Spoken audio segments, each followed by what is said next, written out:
صدر محمود احمدی نژاد کی کامیابی کے اعلان کے بعد سے میر حسین موسوی کے حمایتی تہران میں احتجاج کر رہے ہیں۔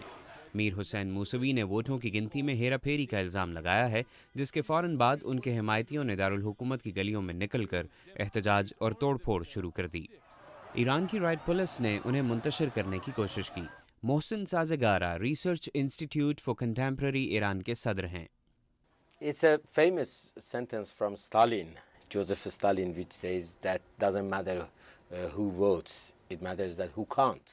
محسن سازگارا کہتے ہیں کہ حکومت نے احمدی نژاد کو فاتح قرار دیا ہے، مگر نتائج اس کے برعکس تھے۔ نائب امریکی صدر جوزف بائیڈن نے بھی ایران کے انتخابی نتائج پر شکوک کا اظہار کیا ہے۔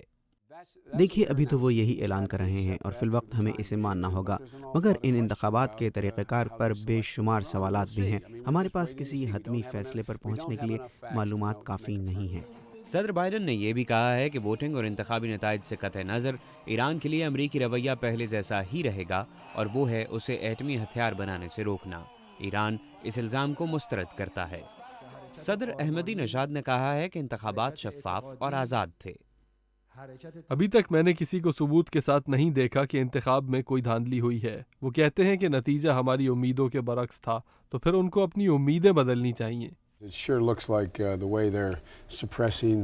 جس طرح وہاں لوگوں کی آواز کو دبایا جا رہا ہے اور مظاہرین کو جس طرح دبایا جا رہا ہے، لوگوں کے ساتھ جو سلوک کیا جا رہا ہے، اس بارے میں سخت شبہات ہیں۔ اس سے بھی زیادہ حیران کن یہ ہے کہ وہ 60% سے زیادہ ووٹ لینے میں کامیاب ہوئے، تو میرا خیال ہے کہ ہمیں انتظار کر کے دیکھنا ہوگا۔ نائب صدر نے اپنی گفتگو کے دوران نہایت محتاط رویہ اپنایا، کیونکہ صدر براک اوباما ایران کے ساتھ 30 سال سے ٹوٹے ہوئے سفارتی تعلقات کو مذاکرات کا آغاز کر کے پھر سے جوڑنا چاہ رہے ہیں۔ محسن سازگارا کہتے ہیں کہ امریکہ کو ایران کے انتخابی نتائج نہیں ماننے چاہیے۔ I think that it's really wise for not only the United States.